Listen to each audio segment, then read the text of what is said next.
Praise the Lord. വിശ്വാസം കേൾവിയാലും കേൾവി ദൈവത്തിന്റെ വചനത്താലും വരുന്നുവെന്ന് ദൈവത്തിന്റെ വചനം പറയുന്നു. എന്റെ നീതിമാൻ വിശ്വാസത്താൽ ജീവിക്കും എന്നും ദൈവത്തിന്റെ വചനത്തിൽ നാം കാണുന്നു.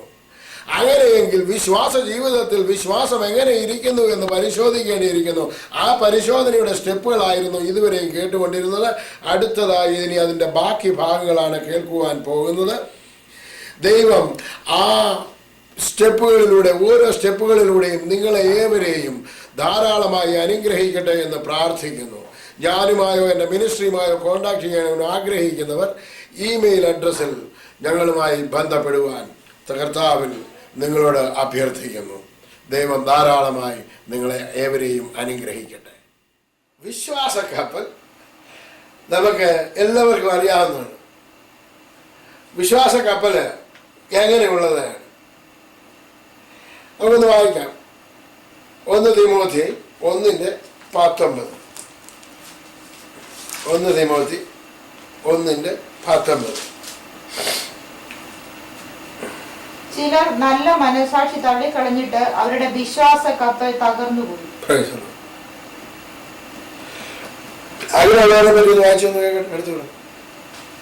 ആ കൂട്ടത്തിൽ ഹുമെനയോസും അലക്സാണ്ടറും ഈ കൂട്ടത്തിലുള്ളവരായിരുന്നു. അവർ ദൂഷണം പറയാതിരിക്കാൻ പഠിക്കേണ്ടതിന് ഞാൻ അവരെ സാത്താനെ ഏൽപ്പിച്ചിരിക്കുന്നു. അവരിപ്പോ ആരാ ഇരിക്കുന്നത്? ഇപ്പൊ ആരാ ഇവര്? വിശ്വാസികള്. അവര് വിശ്വാസികള്. അവരുടെ വിശ്വാസ കപ്പൽ എന്ത് ചെയ്തു? തകർന്നു പോയി. അപ്പൊ ഇവിടെ മുമ്പേ വായിച്ചു എങ്ങനെയുള്ളതായിരിക്കണം വിശ്വാസം. വിശ്വാസം എങ്ങനെയുള്ളതാണ് ഇപ്പൊ പറഞ്ഞ് നിർവ്യാജ വിശ്വാസം. അങ്ങനെയുള്ള ഇവിടെ ചിലരെ പറ്റി എങ്ങനെ പറയുന്നത്? ചിലർ നല്ല മനസാക്ഷി എന്ത് ചെയ്തു? വിട്ടുകളഞ്ഞു. നല്ല മനസാക്ഷി വിട്ടുകളഞ്ഞു. നല്ല മനസാക്ഷി വിട്ടുകളഞ്ഞവർക്ക് എന്തില്ല? അവരുടെ വിശ്വാസ കപ്പൽ എന്ത് ചെയ്ത? എന്ത് പറ്റി? തകർന്നു പോയി. വിശ്വാസമാകുന്ന ഈ കപ്പലിൽ യാത്ര ചെയ്യുമ്പോ നല്ല മനസാക്ഷി ഇല്ലെന്നുണ്ടെങ്കിൽ എന്ത് ചെയ്യും? വിശ്വാസ കപ്പൽ എന്ത് ചെയ്യും? തകർന്നു പോകും. തകർന്നു പോയി കഴിഞ്ഞാൽ പിന്നെ അവർ ആരെ ഇരിക്കുന്നതെന്ന് ഇവിടെ പറഞ്ഞിരിക്കുന്നത്. അവര് പിന്നെ ദൂഷണം പറയാതിരിക്കാൻ പഠിക്കേണ്ടതിന് ഞാൻ അവരെ ആരെ ഏൽപ്പിച്ചിരിക്കുകയാണ്? സാത്താനായിരിക്കും. ഇപ്പൊ വിശ്വാസ കപ്പലിൽ വിശ്വാസം തകർന്നു പോയ അനേകർ ഇന്ന് ആളുടെ കയ്യിൽ ഇരിക്കുകയാണ്. പിശാചിന്റെ കയ്യിൽ ഇരിക്കുകയാണ്. അതുകൊണ്ട് ഇവിടെ ദൈവത്തിന്റെ സന്നിധിയിൽ ദൂഷണം പറയാൻ പറ്റത്തില്ല. ഇപ്പൊ ആരുടെ കയ്യിൽ അവർ കിടക്കുന്നത്? സാത്താന്റെ കയ്യിൽ കിടക്കുകയാണ്. എങ്ങനെയുണ്ട് എന്റെ വിശ്വാസം? നമുക്കൊന്ന് പരിശോധിച്ച് നോക്കാം. എന്റെ വിശ്വാസ കപ്പൽ ഇന്ന് തകർന്നു പോയതാന്ന്. തകർന്നു പോയിട്ടുണ്ടെന്നുണ്ടെങ്കിൽ നമ്മൾ ഉദ്ദേശിക്കണം, നമ്മൾക്ക് ഇവിടെ ശുദ്ധ ഒരു ഹൃദയമില്ല. എന്തില്ല? ശുദ്ധ ഹൃദയം ഇല്ല, നല്ലൊരു മനസാക്ഷിയില്ല, നിർവ്യാജ വിശ്വാസമില്ല. അങ്ങനെയുള്ളവർക്ക് എന്ത് ചെയ്തു? അവരുടെ വിശ്വാസ കപ്പൽ എന്ത് ചെയ്തിട്ട് എന്തായി പോകുന്നു? തകർന്നു പോകുന്നു, ഉടഞ്ഞു പോയവർ ആരുടെ കയ്യിൽ കിടക്കുന്നു? പിശാചിന്റെ കയ്യിൽ കിടക്കുകയാണ്. സാത്താന്റെ കയ്യിൽ നേരി കിടക്കുകയാണ്. അതിപ്പോ സാത്താൻ എങ്ങനെ ഉപയോഗിച്ചുകൊണ്ടിരിക്കുകയാണ്? അവരെ ശരിയായിട്ട് ഉപയോഗിച്ചുകൊണ്ടിരിക്കുകയാണ്. അങ്ങനെ അനേകം ഇന്ന് വിശ്വാസ ഓളത്തിൽ നമുക്ക് കാണാൻ സാധിക്കും. അവരുടെ ആളുടെ കൈ കിടക്കുന്നു എന്ന് അവരോട് ചോദിച്ചു കഴിഞ്ഞാൽ അവർ പറയും ഞാൻ ദൈവത്തിന്റെ കയ്യിലാണെന്ന് പറയും. പക്ഷേ ശരിയായിട്ട് ദൈവവചനം പരിശോധിച്ച് നോക്കുമ്പോൾ ഞാൻ ആ കൂട്ടത്തിലാണോ എന്ന് നാം നമ്മെ തന്നെ പരിശോധിക്കണം. എൻ്റെ നല്ല മനസാക്ഷി പോയോ? എൻ്റെ ശുദ്ധ ഹൃദയം എനിക്ക് നഷ്ടപ്പെട്ടോ? എൻ്റെ വിശ്വാസത്തിന് കോട്ടം തട്ടിയോ? എൻ്റെ വിശ്വാസ കപ്പൽ ഉടഞ്ഞു പോയോ എന്ന് ആർക്ക് പരിശോധിക്കാൻ സാധിക്കും? എനിക്ക് ഒരുത്തരുടെയും വിശ്വാസത്തെ പറ്റി വിശ്വാസ കപ്പൽ ഉടഞ്ഞു പോയോ നമുക്ക് പരിശോധിക്കാൻ പറ്റത്തില്ല. പക്ഷേ അവരവരുടെ വിശ്വാസത്തെ നമുക്ക് പരിശോധിക്കാൻ സാധിക്കും. അതാണ് നമ്മൾ ഇവിടെ മനസ്സിലാക്കിക്കൊണ്ടിരിക്കുന്നത്. 11ാമത്തെ വിഷയം അതിവിശുദ്ധ വിശ്വാസം. വിശ്വാസം എങ്ങനെയുള്ളതായിരിക്കണം? അതിവിശുദ്ധം. വിശുദ്ധമല്ല, അതിവിശുദ്ധ വിശ്വാസം. മോസ്റ്റ് ഹോളി ഫെയ്ത്ത് എന്നാണ് പറഞ്ഞിരിക്കുന്നത്. അപ്പോസ്തലനായ യൂദാ പറയുന്നത്, യൂദായുടെ ലേഖനം എടുത്താണ്ട് ഒരു ലേഖനമേ ഉള്ളൂ യൂദായി. ഒരു ലേഖനം എഴുതുന്നത് തന്നെ അത് എഴുതിയിടുമ്പോൾ അത് അനേകര് ദൈവദാസന്മാരുടെ പ്രസംഗ വിഷയമാണ്. നാം എല്ലാവരും കേട്ടിട്ടുള്ളതാണ് അനേക ദൈവദാസന്മാർ പ്രസംഗിക്കുന്നത്. യൂദായുടെ ലേഖനം എടുത്തിട്ടാണ് പ്രസംഗിക്കുന്നത്. യൂദായുടെ ലേഖനം 20-21 വാക്യം. നിങ്ങളോ പ്രിയമുള്ളവരെ, നിങ്ങളുടെ അതിവിശുദ്ധ വിശ്വാസത്തെ ആധാരമാക്കി നിങ്ങൾക്ക് തന്നെ ആത്മീയ വർധന വരുത്തിയും മതി. നിങ്ങളോ പ്രിയമുള്ളവരെ, നിങ്ങളുടെ അതിവിശുദ്ധ വിശ്വാസത്തെ ആധാരമാക്കി. എങ്ങനെയാണ് വിശ്വാസം അതിവിശുദ്ധമാകുന്നത്? ദൈവത്തിന്റെ വചനം അതിവിശുദ്ധമായതുകൊണ്ട് വിശ്വാസം എങ്ങനെയുള്ളതാണ്? അത് വിശുദ്ധമാണ്. കാരണം വിശ്വാസം കേൾവിയാലും കേൾവി ദൈവത്തിന്റെ വചനത്താലും വരുന്നു. ആദിയിൽ വചനമുണ്ടായിരുന്നു, വചനം ദൈവത്തോടു കൂടിയായിരുന്നു, വചനം ദൈവമായിരുന്നു എന്ന് യോഹന്നാൻ സുവിശേഷത്തിൽ പറയുന്നു, യോഹന്നാൻ അപ്പോസ്തലൻ പറയുന്നു. അങ്ങനെയെങ്കിൽ വിശ്വാസം എങ്ങനെയുള്ളതാണ്? അത് വിശുദ്ധമാണ്. അതിനെ അതിവിശുദ്ധമാക്കി നിങ്ങളോ പ്രിയമുള്ളവരെ, നിങ്ങളുടെ അതിവിശുദ്ധ വിശ്വാസത്തെ ആധാരമാക്കി നിങ്ങൾക്ക് തന്നെ ആത്മീയ വർധന വരുത്തി. അപ്പൊ ആത്മീയ വർധന വരുത്തണമെന്നുണ്ടെങ്കിൽ വിശ്വാസം എങ്ങനെയുള്ളതാണെന്ന് നാം പരിശോധിക്കണം. ആത്മീയ വർധനയ്ക്ക് എന്താവശ്യമായിരിക്കുന്നു? ഈ അതിവിശുദ്ധ വിശ്വാസം എങ്ങനെയുള്ളതാണെന്ന് ആര് പരിശോധിക്കണം? ഞാൻ തന്നെ എന്നെ പരിശോധിക്കേണ്ടിയിരിക്കുന്നു. അടുത്തത്, പരിശുദ്ധാത്മാവിൽ പ്രാർത്ഥിച്ചു നിത്യജീവനായിട്ട്. പരിശുദ്ധാത്മാവിൽ പ്രാർത്ഥിച്ചു. അതെങ്ങനെയാണ് പരിശുദ്ധാത്മാവിൽ പ്രാർത്ഥിക്കുന്നത്? അത് പിന്നെ അതിന് പറയാൻ വരാം. അടുത്തത്, നിത്യജീവനായിട്ട് നമ്മുടെ കർത്താവായ യേശുക്രിസ്തുവിന്റെ കരുണയ്ക്കായി കാത്തിരുന്നും കൊണ്ട് ദൈവസ്നേഹത്തിൽ നിങ്ങളെ തന്നെ സൂക്ഷിച്ചുകൊള്ളും. ദൈവസ്നേഹത്തിൽ നിങ്ങളെ തന്നെ സൂക്ഷിച്ചുകൊള്ളും. അപ്പൊ ആർക്കാരെ സൂക്ഷിക്കാൻ സാധിക്കും? എന്നെ സൂക്ഷിക്കണമെന്നുണ്ടെങ്കിൽ എനിക്ക് എന്നെ സൂക്ഷിക്കാൻ വേറെ ഒരു ശക്തിക്കും കഴിയുകയില്ല. എനിക്ക് എന്നെ സൂക്ഷിക്കാൻ ഞാൻ മാത്രമേ പറ്റത്തുള്ളൂ. വേറെ ആരെയും എനിക്ക് സൂക്ഷിക്കാനും പറ്റത്തില്ല. ഇവിടെ എങ്ങനെ സൂക്ഷിക്കാൻ സാധിക്കും? നിങ്ങളോ പ്രിയമുള്ളവരെ, വിശുദ്ധ വിശ്വാസത്തെ ആധാരമാക്കി നിങ്ങൾക്ക് തന്നെ ആത്മീയ വർധന വരുത്തണം. നമുക്ക് തന്നെ എന്ത് ചെയ്യണം? ആത്മീയ വർധന വരുത്തണമെന്നുണ്ടെങ്കിൽ ഈ ദൈവവചനം എന്നും ദിവസവും എന്ത് ചെയ്യണം? പഠിക്കണം, മനസ്സിലാക്കണം, അത് കേൾക്കണം, അത് വായിക്കണം.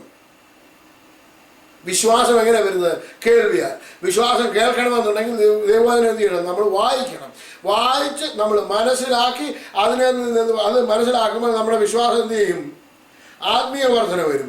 ആത്മീയ വർധന വരുത്തിയും പരിശുദ്ധാത്മാവിൽ പ്രാർത്ഥിച്ചും. എങ്ങനെയാണ് പരിശുദ്ധാത്മാവിൽ പ്രാർത്ഥിക്കുന്നത്? ഇവിടെ നമുക്ക് വായിക്കാം. റോമാലേഖനം 8-ാം അധ്യായം 26-ാമത്തെ വാക്യം ഒന്ന് വായിച്ചാൽ. റോമാലേഖനം 8-ന്റെ-26-ാമത്തെ വാക്യം.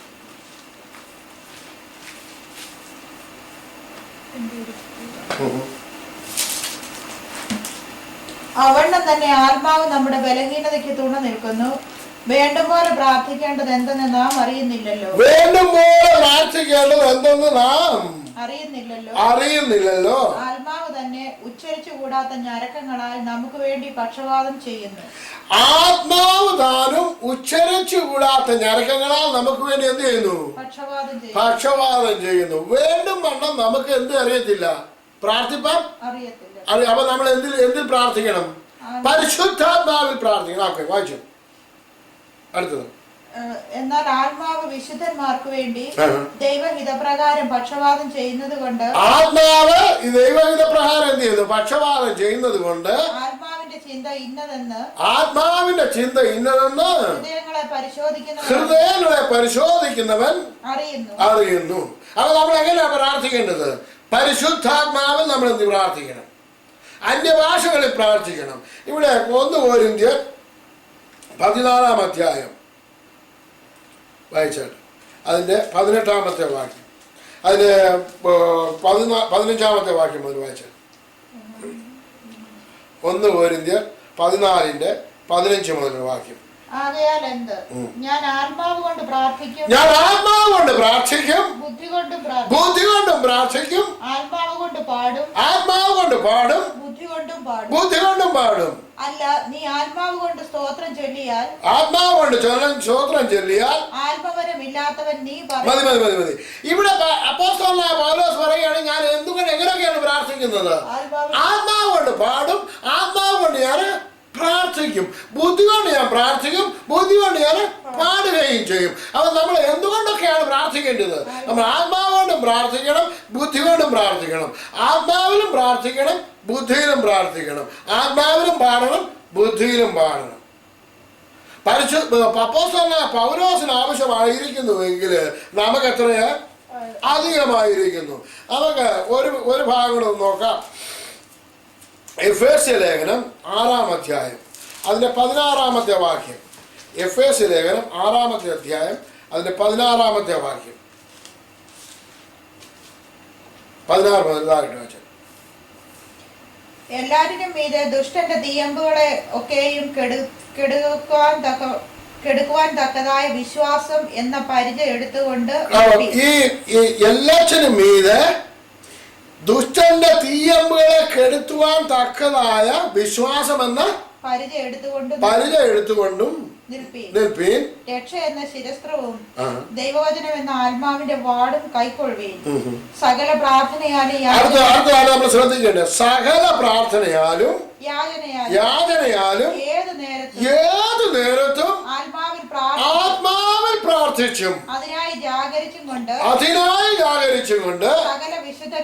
സകല വിശുദ്ധന്മാർക്കും എനിക്കും വേണ്ടി പ്രാർത്ഥനയിൽ പൂർണ്ണ സ്ഥിരത കാണിപ്പിൻ. എങ്ങനെയാണ് പ്രാർത്ഥിക്കേണ്ടത്? യൂദാ അപ്പോസ്തലൻ പറയുകയാണ്, നിങ്ങൾ എങ്ങനെ പ്രാർത്ഥിക്കണമെന്ന്? ആത്മാവിൽ പ്രാർത്ഥിക്കണം, പരിശുദ്ധാത്മാവിൽ പ്രാർത്ഥിക്കണം. അപ്പോസ്തലനായ പൗലോസ് പറയുകയാണ്, പരിശുദ്ധാത്മാവിൽ നിങ്ങൾ എന്ത് ചെയ്യണം? പ്രാർത്ഥിക്കണം. എന്തുകൊണ്ടാണ് പരിശുദ്ധാത്മാവിൽ പ്രാർത്ഥിക്കണം? നമുക്ക് വേണ്ടും നമുക്ക് പ്രാർത്ഥിക്കാൻ അറിയാത്തത് കൊണ്ട് നാം പരിശുദ്ധാത്മാവിൽ പ്രാർത്ഥിക്കണം. നാം നമ്മുടെ അതിവിശുദ്ധ വിശ്വാസത്തെ ആധാരമാക്കി, യൂദാ പറയുകയാണ്, അതിവിശുദ്ധ വിശ്വാസത്തെ ആധാരമാക്കി ഞാൻ നിങ്ങൾക്ക് എഴുതുന്നത് എന്താണ്? നിങ്ങൾക്ക് തന്നെ ആത്മീയ വർധന വരുത്തിയും പരിശുദ്ധാത്മാവിൽ പ്രാർത്ഥിച്ചും നിത്യജീവനായിട്ട് നമ്മുടെ കർത്താവായ യേശുക്രിസ്തുവിന്റെ കരുണയ്ക്കായിട്ട് കാത്തിരുന്നും കൊണ്ട് ദൈവത്തിന്റെ സ്നേഹത്തിൽ നിങ്ങളെ തന്നെ സൂക്ഷിച്ചുകൊള്ളുവിൻ. അപ്പൊ നാം തന്നെ നമ്മളെ എന്ത് ചെയ്യണം? സൂക്ഷിക്കണം. അപ്പൊ അതിവിശുദ്ധ വിശ്വാസത്തെ സൂക്ഷിക്കേണ്ട ചുമതലയാർക്കുള്ളതാണ്? നമുക്കുള്ളതാണ്. വിശ്വാസികളാണെന്ന് ഈ അതിവിശുദ്ധ വിശ്വാസത്തെ നാം സൂക്ഷിക്കുവാൻ കടപ്പെട്ടിരിക്കുന്നു. അടുത്തതായിട്ട് ലോകത്തെ ജയിക്കുന്ന വിശ്വാസം. നമ്മുടെ വിശ്വാസം നാം ലോകക്കാരല്ലാത്തത് കൊണ്ട് നാം എന്ത് ചെയ്യണം? ലോകത്തെ. എന്തുകൊണ്ട് നാം ലോകക്കാരല്ല? നമ്മൾ ക്രിസ്തുവിനുള്ളവരാണ്. നമ്മുടെ പൗരത്വം സ്വർഗത്തിലുള്ളതാണ്. നാം ദൈവ മക്കളാണ്. നമ്മുടെ ഭവനം ദൈവിക ഭവനമാണ്. അപ്പൊ നാം ആരെ ജയിച്ചിരിക്കണം? എപ്പോഴും ഈ ലോകത്തെ ജയിച്ചിരിക്കണം. ദൈവം യേശു ഒരിക്കലും വരുന്നത് കുറച്ച് തോറ്റവരെ കൊണ്ടുപോകുന്നതിന് വേണ്ടിയല്ല. അവൻ ജയാളിയാണ്. ജയിച്ചവരെ കൊണ്ടുപോകുവാനാണ്, ജയിച്ചവരെ തന്നെ സന്നിധിയിൽ ചേർക്കുന്നതിന് വേണ്ടിയാണ് അവൻ വരുന്നത്. നമ്മുടെ വിശ്വാസം എങ്ങനെയുള്ളതായിരിക്കണം? ലോകത്തെ ജയിക്കുന്ന വിശ്വാസം ആയിരിക്കണം. സ്റ്റോറി 1 യോഹന്നാൻ 5:4-5 വാക്യത്തിൽ നാം വായിക്കുന്നു, നമ്മൾ ലോകത്തെ എങ്ങനെ ജയിക്കുവാൻ സാധിക്കുന്നത്. 1 യോഹന്നാൻ 5:4-5 വാക്യത്തിൽ വായിച്ച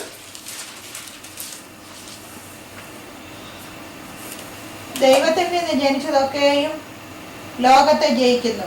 ദൈവത്തിൽ നിന്ന് ജനിച്ചതൊക്കെയും ആരെ ജയിച്ചിരിക്കുന്നു? ലോകത്തെ ജയിക്കുന്നു. ലോകത്തെ ജയിച്ച ജയമോ നമ്മുടെ വിശ്വാസം തന്നെ.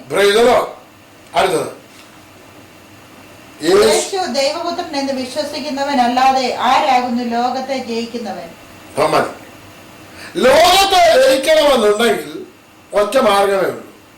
യേശു ആരായിരിക്കണം? ദൈവപുത്രൻ എന്ന് വിശ്വസിക്കുന്നവൻ. യേശുവിനെ കർത്താവെന്ന് വിശ്വസിച്ച് അവനെ വാഗൊണ്ട് ഏറ്റു പറയാത്ത ഒരുത്തരും ആരെ ജയിച്ചിട്ടില്ല? ലോകത്തെ ജയിച്ചിട്ടില്ല. നമ്മുടെ വിശ്വാസം ലോകത്തെ ജയിക്കുന്നതായി തീരണം ജയിക്കണമെന്നുണ്ടെങ്കിൽ ദൈവത്തിൽ നിന്ന് ജനിച്ചവനായിരിക്കണം. നാം ദൈവത്തിൽ നിന്ന് ജനിച്ചവന് മാത്രമേ ആരെ ജയിക്കുവാൻ സാധ്യമാകുള്ളൂ? ഈ ലോകത്തെ ജയിക്കുവാൻ സാധ്യമാകുള്ളൂ. ഇന്ന് ലോകത്തെ നീ ജയിക്കുന്നില്ല, ദൈവത്തിൽ നിന്ന് ജനിക്കുന്നില്ല എങ്കിൽ നീ ലോകത്തെ ജയിച്ചിട്ടില്ല. അപ്പോൾ അവിടെ നമുക്ക് യോഹന്നാന്റെ സുവിശേഷം 3-ാം അധ്യായത്തില് ഒരാൾ വന്നിട്ട് ചോദിക്കുന്ന ഒരു ചോദ്യം, യേശുവിനോട് ചോദിക്കുന്ന ഒരു ചോദ്യമുണ്ട്. നമുക്കൊന്ന് നോക്കാം. 3-ാം അധ്യായം 1 മുതൽ വായിച്ചാൽ. യോഹന്നാന്റെ സുവിശേഷം 3-ാം അധ്യായം. പരീശന്മാരുടെ കൂട്ടത്തിൽ യഹൂദന്മാരുടെ ഒരു പ്രമാണിയായി നിക്കോദമോസ് എന്നു പേരുള്ള ഒരു മനുഷ്യനുണ്ടായിരുന്നു. അവൻ രാത്രിയിൽ അവന്റെ അടുക്കൽ വന്ന് അവനോട്, റബ്ബി, നീ ദൈവത്തിന്റെ അടുക്കൽ നിന്ന് ഉപദേഷ്ടാവായി വന്നിരിക്കുന്നു എന്ന് ഞങ്ങൾ അറിയുന്നു. ദൈവം തന്നോടുകൂടെ ഇല്ലെങ്കിൽ നീ ചെയ്യുന്ന ഈ അടയാളങ്ങളെ ചെയ്യുവാൻ ആർക്കും കഴിയുകയില്ല എന്ന് പറഞ്ഞു.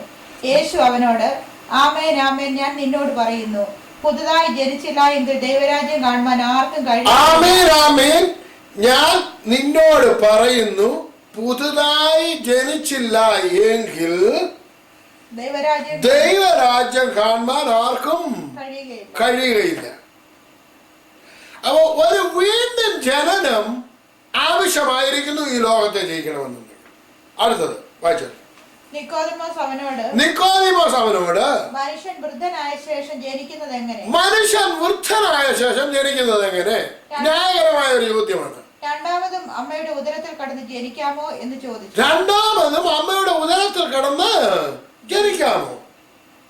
ഞാൻ വീണ്ടും എങ്ങനെയാണ് ജനിക്കുന്നത്? വീണ്ടും ജനിക്കണമെന്ന് പറയുമ്പോൾ നമ്മുടെ ഇടയിൽ അനേകർക്ക് ഒരു സംശയമുണ്ട്, എങ്ങനെയാണ് വീണ്ടും ജനിക്കുന്നത്? ഈ നിക്കോദിമോസ് ചോദിക്കുകയാണ്. അവൻ ആരായിരുന്നു? പരീശന്മാരുടെ കൂട്ടത്തിൽ യഹൂദന്മാരുടെ ഒരു പ്രമാണിയായിരുന്നു. അവനാണ് വന്ന് ചോദിക്കുന്നത്. ഓക്കെ, വായിച്ചോട്ടെ. അടുത്തത്. ആമേൻ ആമേൻ, ഞാൻ നിന്നോട് പറയുന്നു, വെള്ളത്താലും ആത്മാവിനാലും ജനിച്ചില്ല എങ്കിൽ ദൈവരാജ്യത്തിൽ കടപ്പാൻ ആർക്കും കഴിയും. വെള്ളത്തിനാലും ആത്മാവിനാലും ജനിച്ചില്ല എങ്കിൽ ദൈവരാജ്യത്തിൽ കടപ്പാൻ ആർക്കും. ദൈവരാജ്യത്തിൽ കടക്കാത്തവൻ ആരെങ്കിലും ജയിക്കുന്നില്ല, ലോകത്തെ ജയിക്കുന്നില്ല. അടുത്തത്. ജഡത്താൽ ജനിച്ചത് ജഡമാകുന്നു. അടുത്തത്. ആത്മാവിനാൽ ജനിച്ചത് ആത്മാവാകുന്നു. നിങ്ങൾ പുതുതായി ജനിക്കണമെന്ന് ഞാൻ നിന്നോട് പറയുകയാൽ ആശ്ചര്യപ്പെടരുത്. നിങ്ങൾ പുതുതായി ജനിക്കണമെന്ന് പറയാൻ നിങ്ങൾ എന്ത് ചെയ്യരുത്? ആശ്ചര്യപ്പെടരുത്. മതി. ഇവിടെ പുതുതായി ജനിച്ച ഒരു വ്യക്തി, ദൈവത്തിൽ നിന്ന് ജനിച്ചവൻ മാത്രമേ ലോകത്തെ ജയിക്കുവാൻ സാധ്യമാകുകയുള്ളൂ എന്ന് നാം വ്യക്തമായി നാം കേട്ടു. ഇവിടെ പുതുതായി ഒന്ന് ജനിക്കണം, ആത്മാവിൽ നിന്ന് ജനിക്കണം. ആത്മാവിനാൽ ജനിച്ചവൻ മാത്രമേ ദൈവത്താൽ ജനിക്കുന്നുള്ളൂ. നമുക്ക് പത്രോസിന്റെ ലേഖനം 1-ാം അധ്യായം നമുക്കൊന്ന് വായിച്ചു നോക്കാം. പത്രോസ് 1.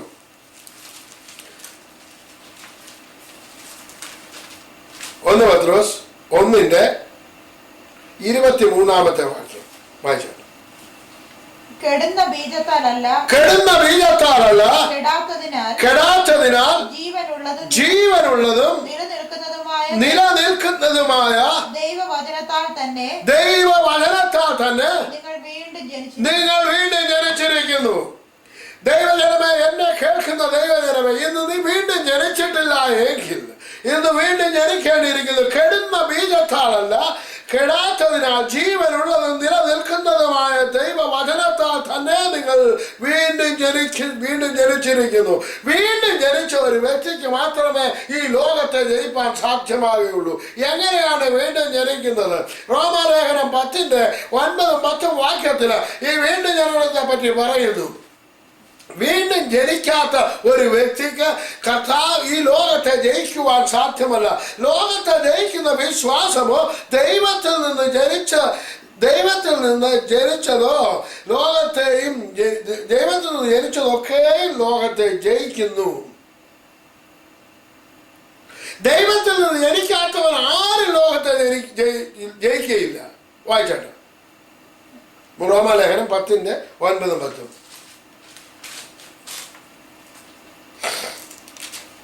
യേശുവിനെ കർത്താവ് എന്ന് വായുകൊണ്ട് ഏറ്റുപറയുകയും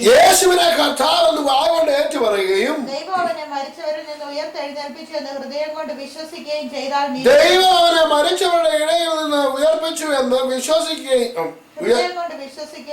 ഹൃദയം കൊണ്ട് വിശ്വസിക്കുകയും ചെയ്താൽ നീ രക്ഷിക്കപ്പെടും.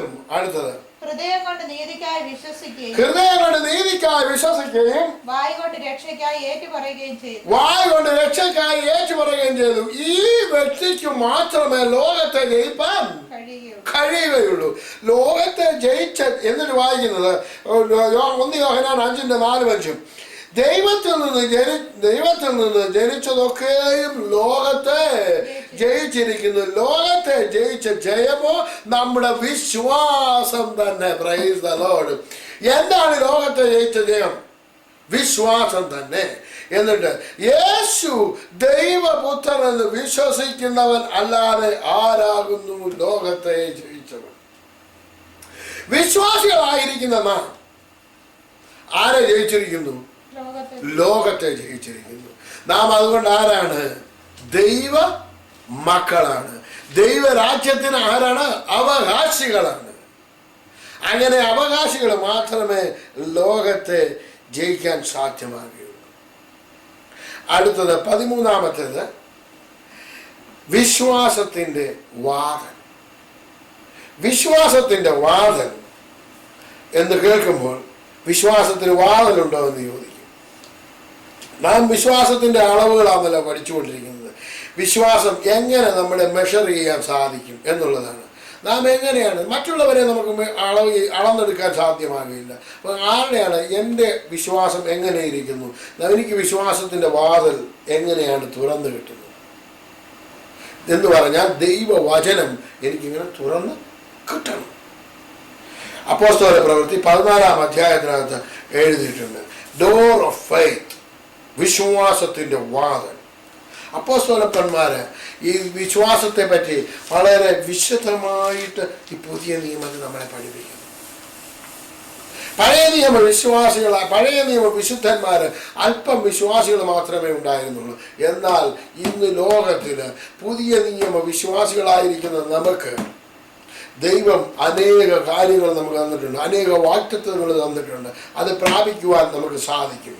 ഈ വിശ്വാസത്തിന്റെ വാതിൽ നമുക്ക് നോക്കാം. അപ്പോസ്തല പ്രവൃത്തി 14-ന്റെ 27-ാമത്തെ വായിച്ചാട്ട്. ദൈവം അവിടെ എത്തിയ ശേഷം സഭയെ ഒരുമിച്ച് കൂട്ടി. 27-ാമത്തെ വാക്യം, സോറി. അവിടെ എത്തിയ ശേഷം സഭയെ ഒരുമിച്ച് കൂട്ടി ദൈവം തങ്ങളോടുകൂടെ ഇരുന്ന് ചെയ്തതൊക്കെ ജാതികൾക്ക് വിശ്വാസത്തിന്റെ വാതിൽ തുറന്നു കൊടുത്തതും അറിയിച്ചു. പിന്നെ അവൻ ശിഷ്യന്മാരെ അവർ പിസിദ്യയിൽ കൂടി കടന്ന് പാംഫിലിയയിൽ എത്തി. പെർഗയിൽ വചനം പ്രസംഗിച്ച ശേഷം അഥനിലേക്ക് പോയി. അവിടെ നിന്ന് കപ്പൽ കയറി അന്ത്യോക്യയിലേക്ക് പോയി. തങ്ങൾ നിവർത്തിച്ച വേലയ്ക്കായി ദൈവകൃപയിൽ അവരെ ഫലമേൽപ്പിച്ചയച്ചത് അവിടെ നിന്ന് ആയിരുന്നുവല്ലോ. അവിടെ എത്തിയ ശേഷം സഭയെ ഒരുമിച്ച് കൂട്ടി ദൈവം തങ്ങളോടുകൂടെ ഇരുന്ന് ചെയ്തതൊക്കെയും ജാതികൾക്ക് വിശ്വാസത്തിന്റെ വാതിൽ തുറന്നു കൊടുത്തതും അറിയിച്ചു. അപ്പോസ്തലനായ പൗലോസിന്റെ ഈ പ്രവൃത്തി സമയത്ത്, അവരുടെ സഞ്ചാര സമയത്ത് നടന്ന ഒരു വിഷയത്തെ പറ്റിയാണ് നാം ഇവിടെ കേട്ടത്. അവിടെ എത്തിയ ശേഷം ഒരുമിച്ച് കൂടി ദൈവം തങ്ങളോടുകൂടി ഇരുന്ന് ചെയ്തതൊക്കെയും ജാതികൾക്ക് വിശ്വാസത്തിന്റെ വാതിൽ തുറന്നു കൊടുത്തു.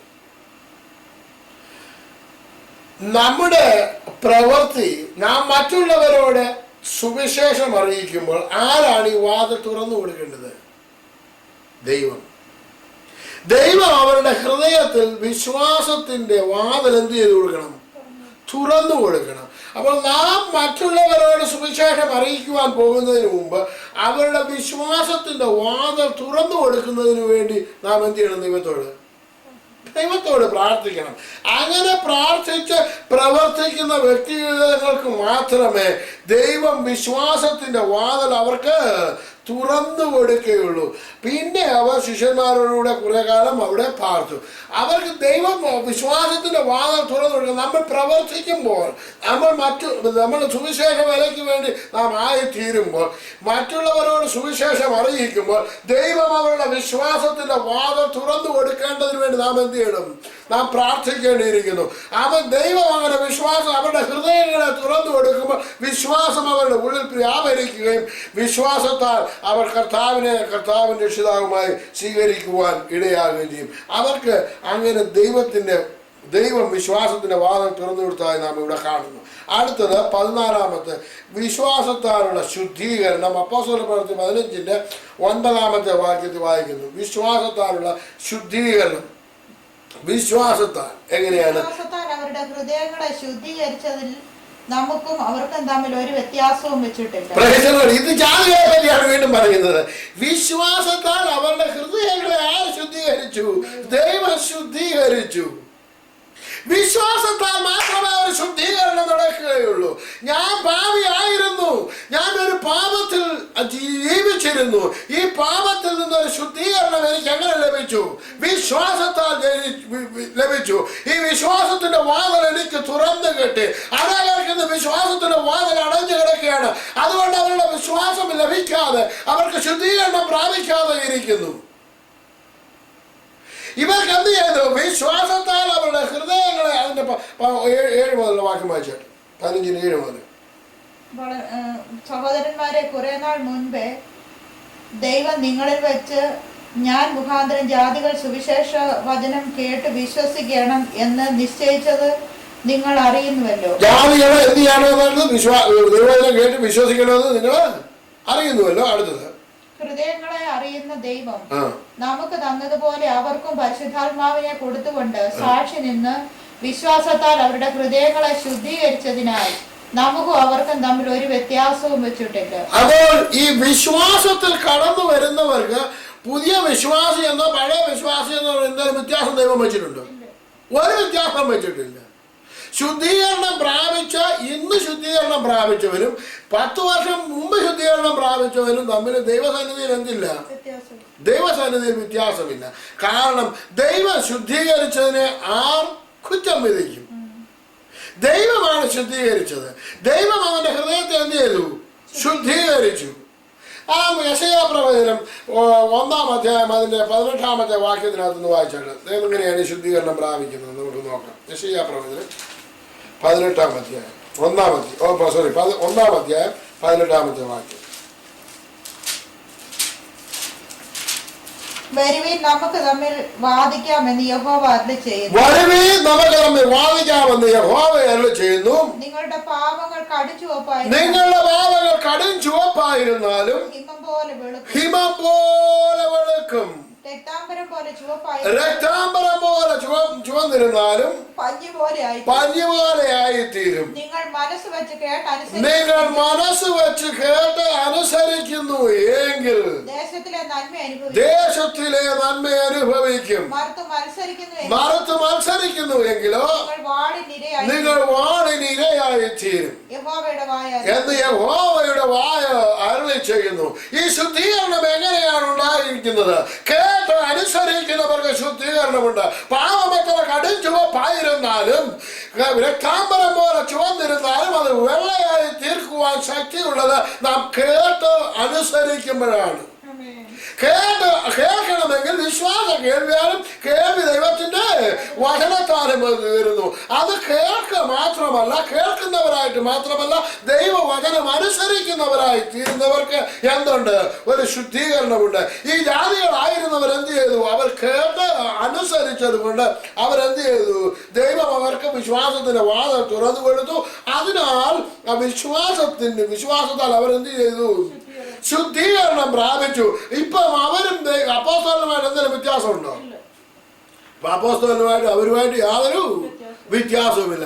അങ്ങനെയെങ്കിൽ ഒരു പഴയ വിശ്വാസിയെന്നോ ഒരു പുതിയ വിശ്വാസിയെന്നോ ദൈവസന്നിധിയിൽ വ്യത്യാസമില്ല. നമ്മുടെ ഇടയിൽ എന്ത് ചെയ്യുന്നുണ്ട്?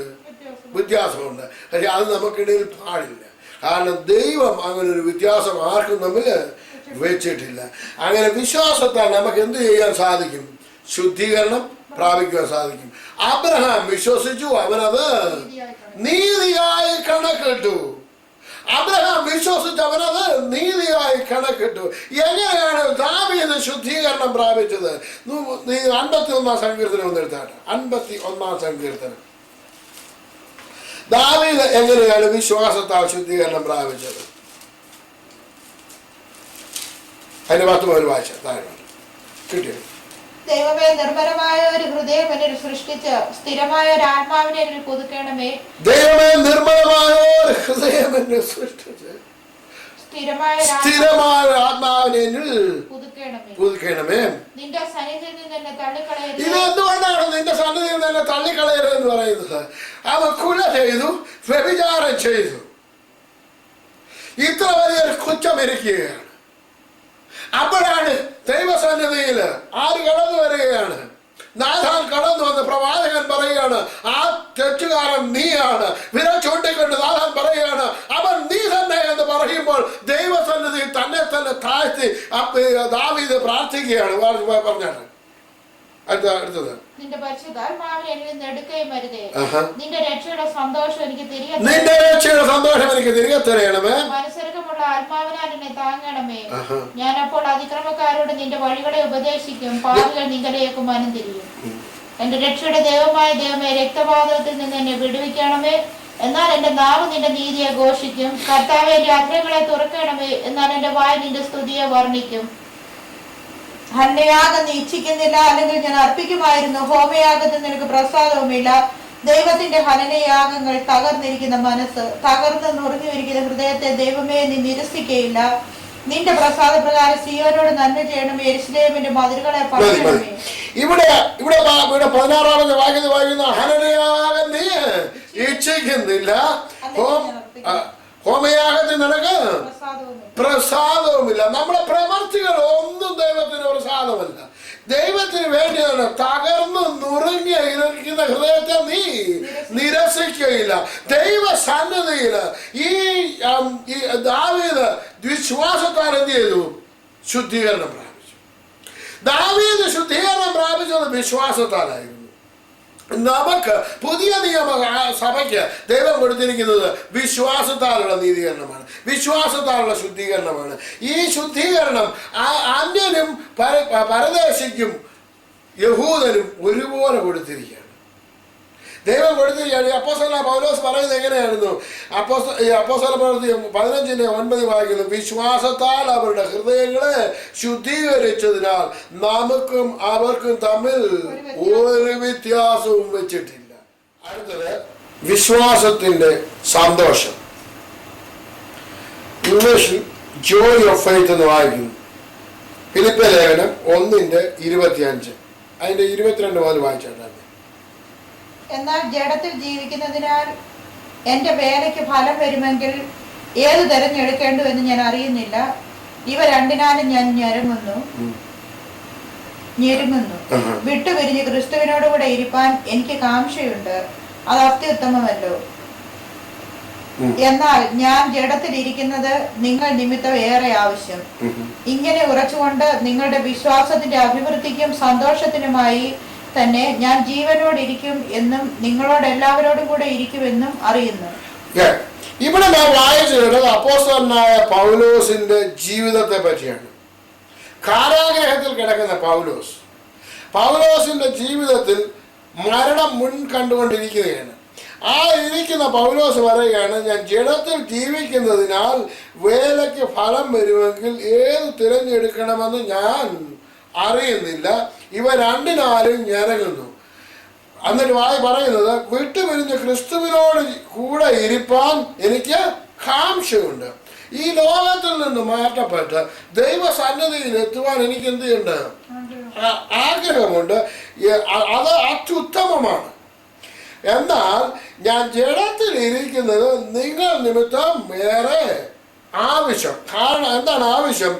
ഇങ്ങനെ ഉറച്ചുകൊണ്ട് നിങ്ങളുടെ വിശ്വാസത്തിന്റെ അഭിവൃദ്ധിക്കും സന്തോഷത്തിനുമായി തന്നെ ഞാൻ ജീവനോടിരിക്കും. അപ്പൊ നമ്മുടെ വിശ്വാസത്തിൽ എന്തുണ്ട്? അഭിവൃദ്ധിയും സന്തോഷവുമുണ്ട്. നമ്മുടെ വിശ്വാസത്തിൽ അഭിവൃദ്ധി സന്തോഷവും കണ്ട ആരാണ് ആനന്ദിക്കുന്നത്? അപ്പോസ്തലനായ പൗലോസ് സന്തോഷിക്കുകയാണ്. പൗലോസിന് സന്തോഷം, നമുക്ക് സന്തോഷം. നമ്മുടെ വിശ്വാസ ജീവിതം എങ്ങനെയുള്ളതായിരിക്കണം? സന്തോഷകരമായിട്ടുള്ള വിശ്വാസമായിരിക്കണം. നമ്മുടെ സന്തോഷം കണ്ടുകൊണ്ട് വേണം മറ്റുള്ളവർ ഈ സന്തോഷത്തിലേക്ക് വരുവാനായിട്ട്. നമ്മുടെ ജോയ് ഓഫ് ഫെയ്ത്ത് നമ്മളെ ജോയ് കാണുമ്പോഴാണ്. എന്നും ദുഃഖിച്ചിരിക്കുന്നവരായിട്ട് കാണുകയാണ് എന്നുണ്ടെന്നുണ്ടെങ്കിൽ ആരെങ്കിലും ഈ വിശ്വാസ കുളത്തിലേക്ക് വരുമോ?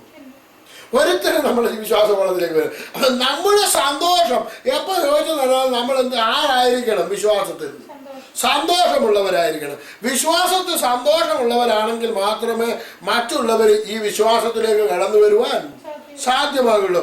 അങ്ങനെയെങ്കിൽ നാം എങ്ങനെയുള്ളവരായിരിക്കണം? വിശ്വാസത്തിൽ സന്തോഷം. അതാണ് അപ്പോസ്തലനായ പൗലോസ് ആഗ്രഹിക്കുന്നത്. അതാണ് ദൈവം നമ്മളെ കുറിച്ച് ആഗ്രഹിക്കുന്നത്. നമ്മൾ എങ്ങനെയുള്ളവരായിരിക്കണം എന്നാണ്. നമ്മുടെ മക്കൾ എന്തെങ്കിലും ദുഃഖിച്ചിരിക്കുന്നത് കാണാൻ നമ്മൾ ആഗ്രഹിക്കുന്നുണ്ടോ? നാം ഒരിക്കലും നമ്മുടെ മക്കൾ എങ്ങനെയിരിക്കാൻ ആഗ്രഹിക്കുന്നില്ല. ദുഃഖിച്ചിരിക്കുവാനും കരഞ്ഞുകൊണ്ടിരിക്കാൻ ആഗ്രഹിക്കും. അവരെ സന്തോഷത്തിന് വേണ്ടി നാം എന്തു വേണമെങ്കിലും അവർക്ക് ചെയ്തു കൊടുക്കുക. അവർക്ക് ആവശ്യമായിരിക്കുന്ന സകല കാര്യങ്ങളും നമ്മൾ ചെയ്തു കൊടുക്കാൻ സന്നദ്ധരാണ്. കാരണം എന്താണ്? അവരുടെ സന്തോഷമാണ് മാതാപിതാക്കളുടെ. അങ്ങനെയാണെങ്കിൽ യേശു കർത്താവ് പറയാണ്, യാചിപ്പീൻ എന്നാൽ നിങ്ങൾക്ക് കിട്ടും, മുട്ടുവിൻ നിങ്ങൾക്ക് തുറക്കപ്പെടും, അന്വേഷിപ്പിൻ നിങ്ങൾ കണ്ടെത്തും. ദോഷികളായ നിങ്ങൾ നിങ്ങളുടെ മക്കൾക്ക് നല്ല ദാനങ്ങളെ കൊടുക്കാൻ ആഗ്രഹിക്കുന്നുവെങ്കിൽ ദോഷികളായ നിങ്ങൾ, നല്ലവരെന്നല്ല പറയുന്നത്, ദോഷികളായ നിങ്ങൾ നല്ല ദാനങ്ങളെ നിങ്ങൾക്ക് മക്കൾ കൊടുക്കാൻ ആഗ്രഹിക്കുന്നുവെങ്കിൽ സ്വർഗസ്ഥനായ പിതാവിനോട് ചോദിക്കുന്നവർക്ക് പരിശുദ്ധാത്മാവിനെ എത്ര അധികം കൊടുക്കും. അപ്പൊ ദൈവം നമ്മളെ കുറിച്ച് ആഗ്രഹിക്കുന്നത് എന്താണ്? സന്തോഷിക്കുന്നവരായിരിക്കണം. നമുക്ക് തരുവാനാണ് ആഗ്രഹിക്കുന്നത്, സന്തോഷം തരുവാനാണ് ആഗ്രഹിക്കുന്നത്. നമ്മൾ എങ്ങനെയുള്ളവരായിരിക്കണം?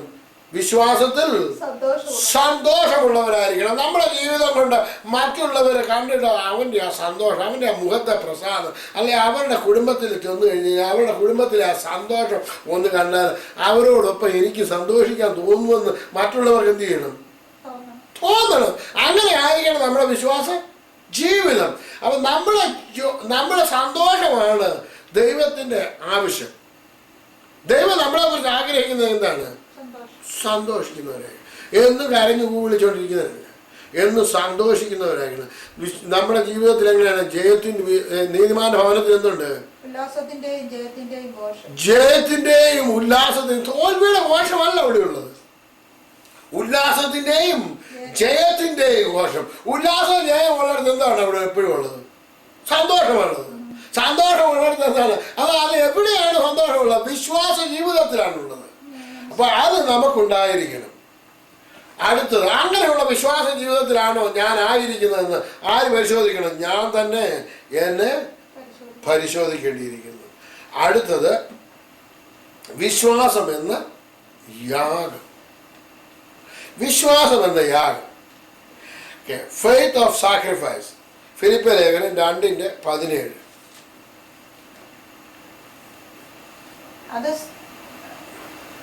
അതിന്റെ 15 വരെ വായിച്ചു.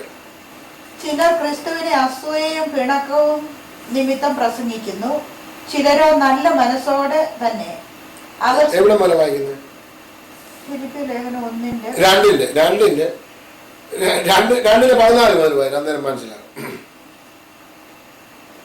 വക്രതയും കോട്ടവുമുള്ള തലമുറയുടെ നടുവിൽ നിങ്ങൾ അനിന്യരും പരമാർത്ഥികളും ദൈവത്തിന്റെ നിഷ്കളങ്ക മക്കളും ആകേണ്ടതിന് എല്ലാ പിറുപിറുപ്പും വാദവും കൂടാതെ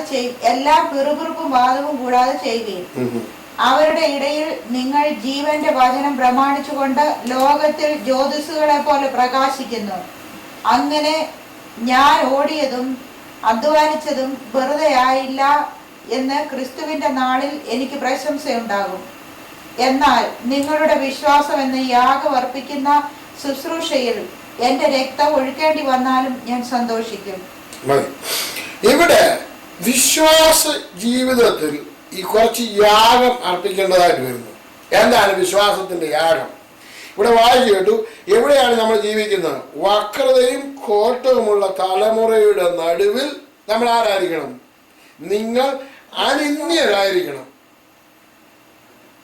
വക്രതയും കോട്ടയുമുള്ള തലമുറയിലാണ് നാം ജീവിക്കുന്നത്.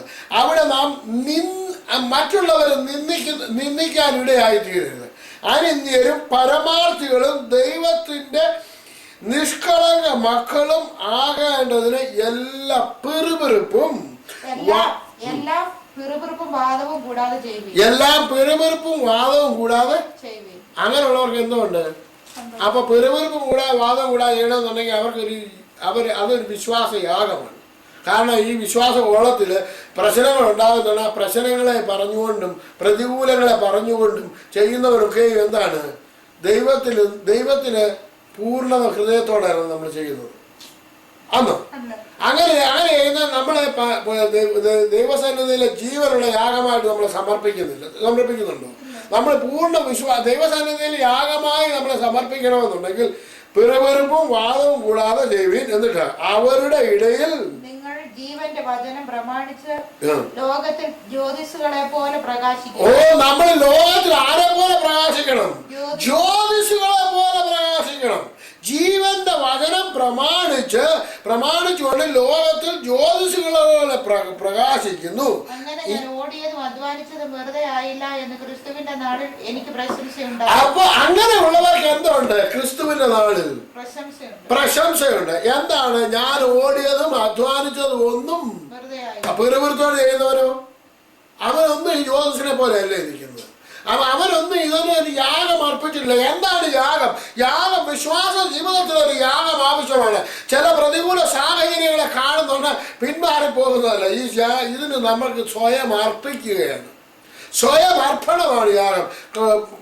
ഇസഹാക്കിനെ ഇസഹാക്ക് തന്നെത്താൻ അർപ്പിക്കുകയായിരുന്നു യാഗമായിട്ട്. നമുക്ക് റോമാലേഖനം 12:1-2 വാക്യം വായിക്കും. സഹോദരന്മാരെ, ഞാൻ ദൈവത്തിന്റെ മനസ്സലി ഓർമ്മിപ്പിച്ച് നിങ്ങളെ പ്രബോധിപ്പിക്കുന്നത്, നിങ്ങൾ ബുദ്ധിയുള്ള ആരാധനയായി നിങ്ങളുടെ ശരീരങ്ങളെ ജീവനും വിശുദ്ധിയും ദൈവത്തിന് പ്രസാദമുള്ള യാഗമായി സമർപ്പിപ്പിൻ. നമ്മളെയാണ് യാഗമായി സമർപ്പിക്കണം. നമ്മുടെ വിശ്വാസ ജീവിതത്തെ നമ്മൾ എന്ത് ചെയ്യണം? യാഗമായി സമർപ്പിക്കണം. അതാണ് വിശ്വാസയാഗം. വിശ്വാസ ജീവിതത്തിൽ നമ്മൾ പല കാര്യങ്ങളും നമ്മൾ യാഗം അർപ്പിക്കുന്നുണ്ട്. ചില കാര്യങ്ങൾ നമുക്ക് എല്ലാ കാര്യങ്ങളും നമ്മൾ ദൈവസന്നിധിയിൽ നമ്മൾ നേരോടെ നടക്കുമ്പോൾ പരമാർത്ഥതയോടെ നമ്മൾ ചില കാര്യങ്ങൾ നമുക്ക് ചെയ്യാൻ സാധ്യമല്ല. ഈ ലോകത്തിൻ്റെ പ്രവർത്തികളൊന്നും ചെയ്യാൻ സാധ്യമല്ല. കാരണം എന്താണ്? നമ്മൾ ചില കാര്യങ്ങൾക്ക് നമ്മൾ യാഗമായി തീരണം. ജീവനുള്ള വിശുദ്ധിയുമുള്ള ദൈവസന്നിധിയിൽ ദൈവത്തിന് പൂർണ്ണതയും പ്രസാദമുള്ള യാഗമായിട്ട് സമർപ്പിച്ച ഒരു വ്യക്തിക്ക് ലോകത്തിലേക്ക് കൂടിപ്പോകാൻ പറ്റത്തില്ല. അത് വിശ്വാസത്തിൻ്റെ യാഗമാണ്. എന്നിട്ട് പറയുന്നത്, എന്നാൽ നിങ്ങളുടെ വിശ്വാസം എന്ന യാഗം അർപ്പിക്കുന്ന ശുശ്രൂഷയിൽ എൻ്റെ രക്തം ഒഴിക്കേണ്ടി വന്നാലും ഞാൻ. ആരാണ് വിശ്വാസയാഗം അർപ്പിക്കുന്നത്? നമ്മൾ ഓരോരുത്തരും. എന്നാൽ നിങ്ങളുടെ വിശ്വാസം എന്ന യാഗം അർപ്പിക്കുന്നത്, നാം ഓരോരുത്തരും വിശ്വാസം എന്ന യാഗം അർപ്പിക്കുന്നവരായി തീരണം. എങ്ങനെയാണ് വിശ്വാസം എന്ന യാഗം അർപ്പിക്കുന്നത്? പൂർണ്ണതയും പ്രസാദവും ദൈവത്തിന് പൂർണ്ണതയും പ്രസാദമുള്ള യാഗമായി നമ്മളെ തന്നെ സമർപ്പിക്കണം. എന്നിട്ട് പറയുന്നത്, ഈ ലോകത്തിന് അനുരൂപരാകാതെ. റോമാലേഖനം 12:2 വാക്യമാണ്. ഈ ലോകത്തിന് അനുരൂപരാകാതെ നന്മയും പ്രസാദവും പൂർണ്ണതയുമുള്ള ദൈവഹിതം ഇന്നതെന്ന് തിരിച്ചറിയേണ്ടതിന് മനസ്സ് പുതുക്കി രൂപാന്തരപ്പെടുകയും. നമ്മൾ ദിനംതോറും മനസ്സ് പുതുക്കി എന്ത് ചെയ്യണം? രൂപാന്തരം പ്രാപിക്കണം. അങ്ങനെയാണ് നമ്മുടെ വിശ്വാസം യാഗമായി തീരുന്നത്, വിശ്വാസയാഗമായി തീരുന്നത്. Praise the Lord. നമ്മൾ ഭാഗത്തേക്ക് നമ്മൾ കടന്നു വരണം. വലിയ ബുദ്ധിമുട്ടുള്ള ഒരു ജീവിതമാണ് നമുക്ക് തോന്നുന്നത്. പക്ഷേ എന്നുണ്ടെങ്കിൽ ദൈവസന്നിധി കടന്നു വരുമ്പോൾ നമുക്ക് വളരെ സന്തോഷകരമായ ഒരു ജീവിതമാണ് ഈ വിശ്വാസം.